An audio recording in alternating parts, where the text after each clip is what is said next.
अस्सलाम वालेकुम। वेलकम है जी रिहाना के किचन में। तो कैसे हैं आप?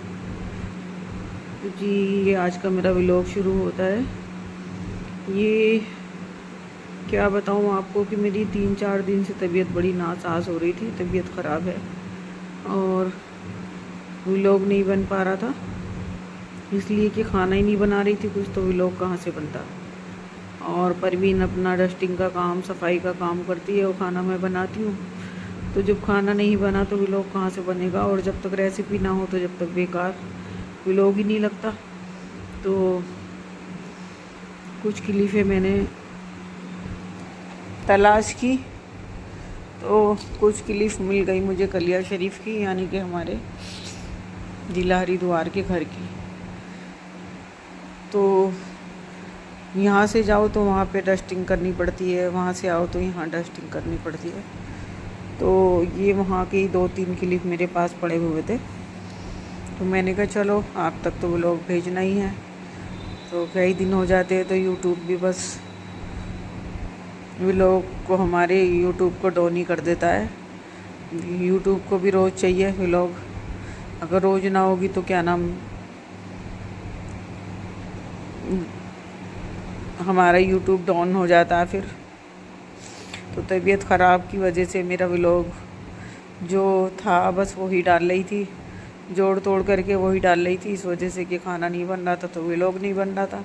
फिर तबीयत ख़राब थी तो उठा भी नहीं जा रहा था कि घर का कुछ डस्टिंग वगैरह करती। तो ये वहीं का, ये फिर मैं यहाँ से गई तो वैसे तो वो गुलनाज मेरी हेल्पर बहुत सफाई वगैरह करती रहती है, लेकिन अपने हाथ से करने में सुकून जो मिलता है वो दूसरे के हाथ से नहीं मिलता। और ये काम वाली जब काम करके चली जाती हैं तो उसके बाद मैं कॉलिंग से साफ़ वगैरह करती हूँ हर चीज़ को, तो फिर जब मुझे सुकून आता है कि हाँ भाई कोई चीज़ चमक गई। तो इसको मैं फ्रिज को, वो कहने लगी आंटी मैंने तो आपके आने से पहले इसको बिल्कुल साफ़ कर दिया था। तो मैंने कहा नहीं, बस मुझे जब तक अपने हाथ से ना करूँ तो मुझे सुकून नहीं मिलता। और वैसे भी मैं अपने हाथ से करने के लिए तो बहुत बेकरार रहती हूँ कि अपने हाथ से काम करूँ, लेकिन बस तबीयत का इशू हो जाता है तो फिर मेरे से कोई काम नहीं होता। समझिए कि जब बिल्कुल मेरी जान पे बन जाती है, मैं बिस्तर जब पकड़ती हूँ, नहीं तो मेरा दिल नहीं चाहता कि मैं काम ना करूँ। और काम का तो मेरा ऐसा रहता है कि मैंने बड़े बड़े मेरे ऑपरेशन हुए और हॉस्पिटल से 1 हफ्ता रह कर आई, और फिर भी आके अपना घर का काम मैंने किया। यहाँ तक कि मेरे इन्फेक्शन तक हो गया, सेफ्टी तक हो गया, इसी वजह से कि टाँके भी नहीं कटे थे और मैंने घर के काम में मैं लग गई।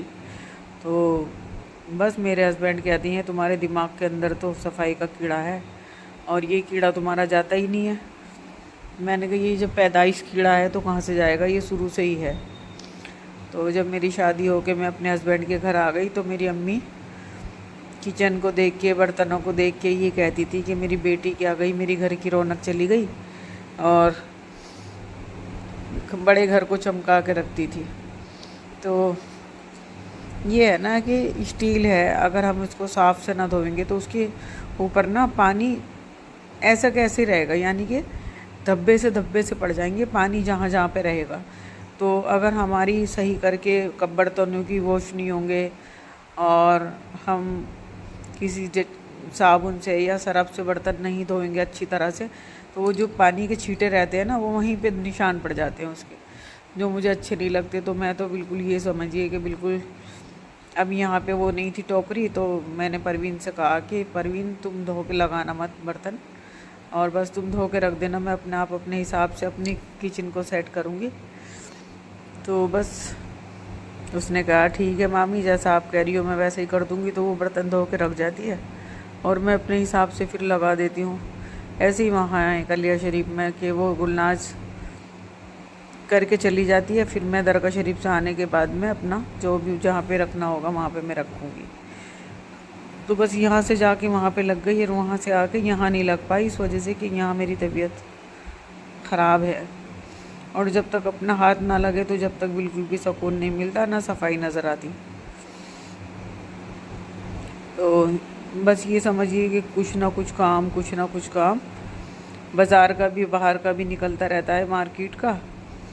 तो कुछ यहाँ पे आई थी तो कुछ लेना भी था, घर का ही कुछ ना कुछ लेना पड़ता है। अपना तो मैंने कुछ ऐसा नहीं लिया, अपने लिए तो मैं कोई शॉपिंग नहीं की, इस वजह से कि कपड़े मैंने वहाँ पे काफ़ी ख़रीद रखे थे रुड़की से। और फिर यहाँ पे आई तो यहाँ भी जहाँ पे मुझे कुछ मिल जाता है तो यहाँ से भी ले लेती हूँ। तो बस कपड़ों का तो ये समझिए कि कॉटन के कपड़े यानी कि गर्मियों के कपड़े तो मेरे पास बहुत हैं, और बस अब सर्दियों में ही कपड़े ख़रीदने पड़ेंगे।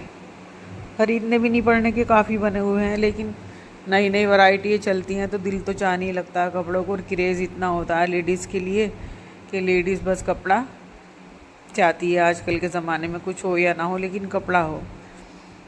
तो ये वहाँ पे मैंने सफाई करने लगी थी, फ्रीज कर दिया था, ड्रेसिंग कर दी थी, और जी वहाँ पे सोफ़े वगैरह पे हाथ मार दिया था। अब यहाँ पे ये समझिए कि मेरे हस्बैंड कह रहे थे कि ये क्या कर रही हो, तो मैंने कहा सफाई कर रही हूँ।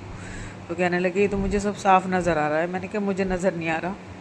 अब मैं यहाँ पर अगर 1 महीने में आऊँगी तो 1 महीने में तो सफाई मांग रही है, जो काम वाली है वो थोड़ी कर देगी ऐसा काम जैसा मैं खुद कर लूँगी। तो मैं अपनी सारी टैलों पे, अपने सारे पैनरों पे कपड़ा मार रही थी। यानी कि मैंने ऐसे किया था कि आधा कपड़ा भिगो रखा था और आधा सूखा था। तो पहले भीगा हुए कपड़े पे हल्का सा शैम्पू लगा रखा था मैंने, तो पहले मैंने वो गीले कपड़े से किया, फिर मैंने सूखा कपड़ा मार दिया। और ये मेरे बोर्ड वगैरह भी हो रहे थे तो मैं इनको भी उससे साफ़ कर दी हूँ। क्या होता है वो याद नहीं आ रहा मेरे। तो बस मैं इस पे भी टैलों पे भी हाथ मार रही थी।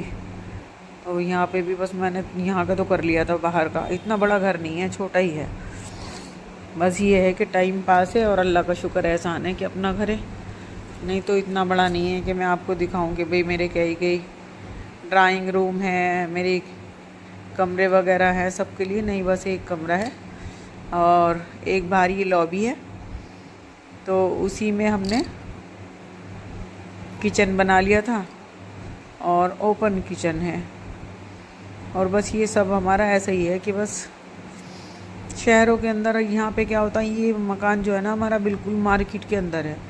दरगाह के हमारे दरगाह से बाहर निकलोगे तो हमारा घर है। तो ये हो गया था जी मेरा नाश्ता। और मेरा बड़ा दिल चाह रहा था आमलेट को, तो मैंने आमलेट के साथ किया था आज नाश्ता। और आज खाने में तो कुछ बन नहीं रहा था, तो तबीयत भी ख़राब हो रही थी, उठा भी नहीं जा रहा था। तो मेरा पकौड़ों को बड़ा दिल चाह रहा था। ये एक बैंगन मेरे पास रखा हुआ था, तो मैंने ये मंगाए थे आलू बैंगन की सब्ज़ी बनाने को, तो ज़्यादा नहीं बनानी थी, कम ही बनानी थी। तो ये एक बैंगन बच गया था, तो मेरे हस्बैंड कहने लगे अब इसका क्या करोगी। मैंने कहा अगर भुर्ता बनाऊंगी तो कोई खाएगा नहीं, तो मैं इसके पकोड़े बना लूँगी। तो वो कहने लगे चलो बना लेना। तो मेरा दिल चाह रहा था रात भी, लेकिन मेरी तबीयत ने इजाज़त बिल्कुल नहीं दी, तो उठा नहीं गया। तो फिर बस मैं नहीं बनाए। और रात जैसे ही कि मैं किचन के अंदर गई तो मुझे गरम करना था दूध, और दूध गरम करना था, और क्या था कुछ और भी किचन का काम था हल्का फुल्का सा। तो बस मेरा जाने लगा पकोड़ों को दिल। तो मैंने कहा चलो पकोड़े बना लेते हैं। तो मैंने लिया बेसन, इसके अंदर डाला हरा धनिया, हरी मिर्चें, और अब इसका मैं बना लूँगी,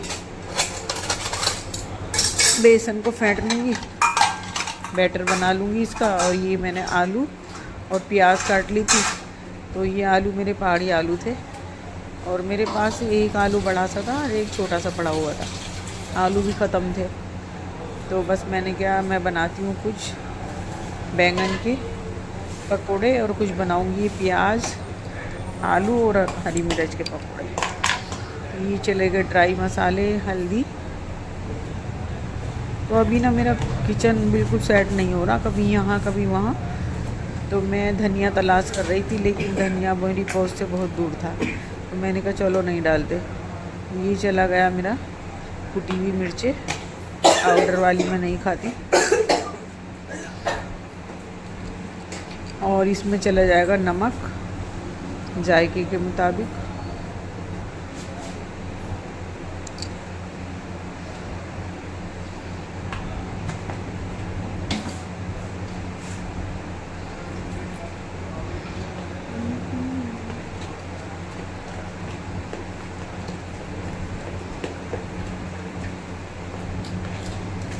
जी ये बन गया मेरा बैटर। और यहाँ पे क्या था, मैं सोच रही थी रिफाइंड में ही बना लूँ, इस वजह से कि सरसों के तेल को गर्म करने में टाइम लगता है और तबीयत हो रही थी कुछ ख़राब, और पकोड़े खाने को भी दिल चाह रहा था। तो ये है कि तबीयत ख़राब में ही दिल चाहता है कि हम बिस्तर पे हों और हमें बना के कोई दे दे। तो ऐसा नसीब है नहीं हमारा, बनाएंगे तो खाएंगे, नहीं तो बैठे हुए देखेंगे। तो जी ये मैंने रख दिया था, फिर दूध भी रख दिया था, और यहाँ बनाने लगी थी मैं पकोड़े, आलू प्याज और हरी मिर्च के, और बस बैंगन। और मेरी बेटी ने जब देखा तो वो कहने लगी मम्मा उसके मिर्च के पकोड़े बनाना। तो मैंने कहा मिर्च नहीं है, यहाँ तो देसी मिर्चें चाहिए होती हैं, देसी हों या वो पहाड़ी मिर्चें हों, तो वहाँ तो मिल जाती हैं पहाड़ी मिर्चें। और मैं कई बार मार्केट गई तो पहाड़ी मिर्चें मुझे यहाँ तो नज़र नहीं आई। तो पहाड़ी मिर्चों में ना ये होता है कि तीखापन नहीं होता, मुंह नहीं जलाता वो। तो मैंने कहा चलो मैं कहीं मार्केट वगैरह जाऊँगी, अगर मुझे मिर्चें नज़र आ गई तो मैं लेकर आऊँगी और फिर मैं तुम्हें मिर्च के पकोड़े बना कर दूँगी। तो अब तो तुम यही खा लो। तो बस मेरा दिल तो चाय से ही चाह रहा था कि मैं चाय से पकोड़े खाऊं। मेरी बेटी कहने लगी अम्मी वो बना लेना खट्टी चटनी। तो मैंने कहा इतना टाइम नहीं है मेरे पास, तबीयत ख़राब में मुझे पुदीना चाहिए होता है, हरा धनिया चाहिए होता है, हरी मिर्चें होती, हरा धनिया भी था जो मैंने पकौड़ों में डाल दिया था। ऐसा गया कि बस तो मैंने क्या ज़रा सी देर में बारिश आई और ख़त्म हो गई। तो अब तो यही खा लो, जो मिल गया अल्लाह का शुक्र मनाओ। और नहीं तो इनकी भी उम्मीद नहीं लग रही थी कि मैं उठ पाऊँगी या मेरे से कुछ हो जाएगा। तो मेरी तबीयत ख़राब थी तो मेरे हस्बैंड कहने लगे कि मैं परवीन से, रूमा हमारी सो रही थी बेटी मेरी, तो उसको तो हम नहीं उठाते जब तक कि वो ना उठे खुद से। तो मेरे हस्बैंड कह रहे थे कि मैं फ़ोन करके परवीन को बुला लूँ, तुम्हारे लिए चाय नाश्ता बनवा दूँ। मैंने कहा दे नहीं रहने दो, मैं अपना आप अगर उठा जाएगा तो चाय पी लूँगी, और नहीं तो बस ऐसे ही रहूँगी। तो परवीन आ गई थी और उसने कई बार कहा भी, जैसे कि मैं रात को आके यहाँ पे खाना बनाती हूँ, रोटियाँ बनाती हूँ, तो उसने मेरे से कई बार कहा कि मामी आप कहीं जाया करें तो मैं बना दिया करूँगी सब्जी रोटी, तो आप मेरे से कह दिया करें कि मैं कहीं जा रही हूँ, तो फिर जब तक मैं आऊँगी तो खाना आपको बना बनाया मिलेगा। तो देखिए जी ये मेरे बड़े ही टेस्टी और बहुत ही यमी बन गए थे पकोड़े।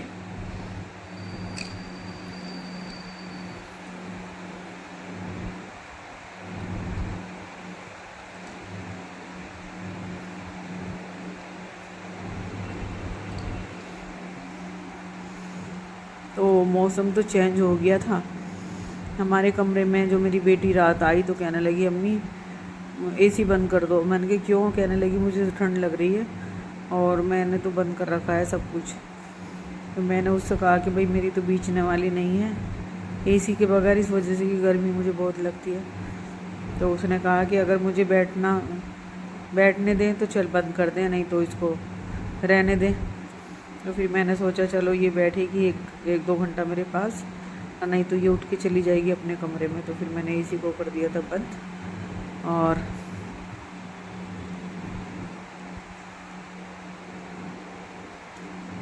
यहाँ बन रहे थे मेरे पकोड़े गर्मा गर्म, और मैंने बनाई थी फिर चाय भी। कि लीफ ना आगे पीछे हो जाती है।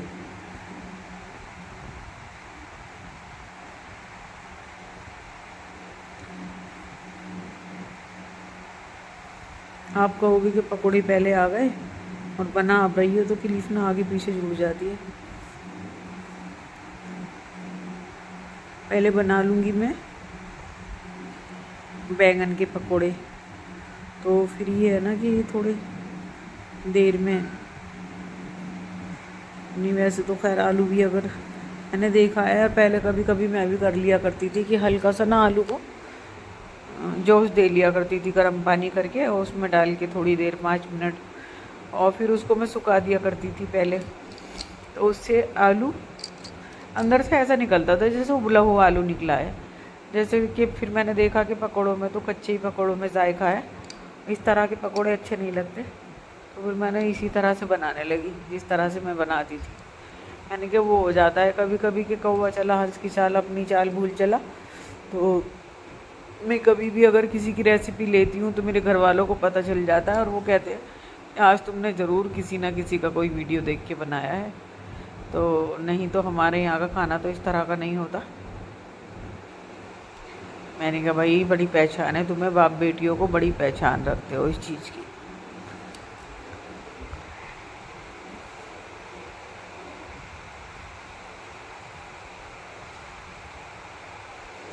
बनाने लगी थी मैं आलू और प्याज के पकोड़े।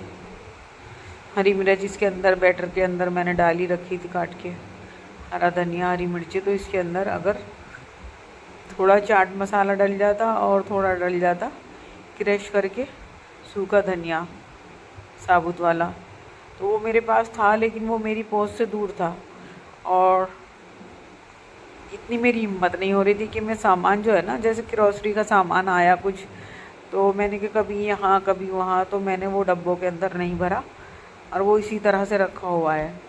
तो बस मेरा सौंफ धनिया उसके अंदर रखा था। मैंने कि बिरयानी बनती है ना, तो सौंफ धनिया मैं यहाँ भी और वहाँ भी मंगा कर रख लेती हूँ, तो फिर कहीं भागना नहीं पड़ता सौंफ धनिया के लिए। तो फिर तो ये है कि दही मंगाओ और चावल भिगो यखनी बनाने रख दो।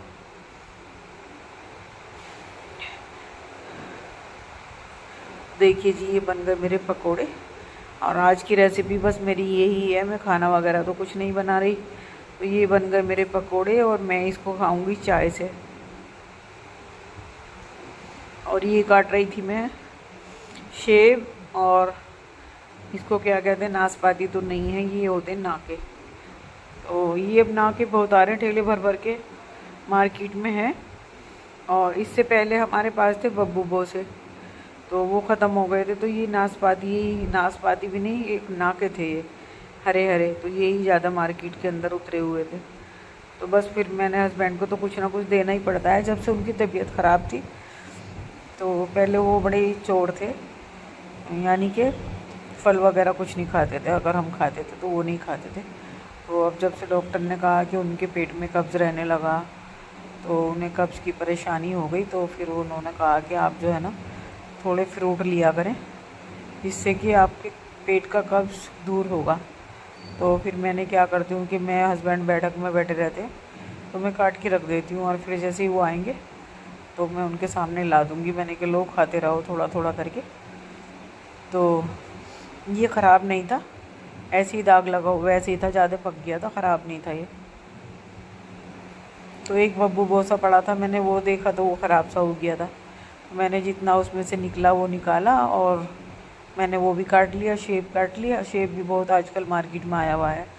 तो मेरे हस्बैंड कह रहे थे कि हिमाचल का सेब आ रहा है ये, और कश्मीरी सेब नहीं आया। तो कोई मेरे से बता रहा था कि कश्मीर में का सेब अब आने वाला है मार्केटों में, अभी तो ये शिमला से ही आ रहा है। तो देखिए जी मैं कुछ शॉपिंग करके लाई थी और आजकल हम लगे हुए थे पासपोर्ट बनवाने के चक्कर में, यानी कि मेरा और मेरी बेटी का। तो मैं अपने सब्सक्राइबरों को बताना, व्यूअर्स को बताना चाहती हूँ कि इंशाल्लाह मैंने पासपोर्ट बनवाना है बेटी का और अपना, और फिर हम हस्बैंड वाइफ में हमारी बेटी हम जाएंगे माशाल्लाह उम्रे को। तो यही बताना था। आज तक का व्लॉग मेरा यहीं तक था।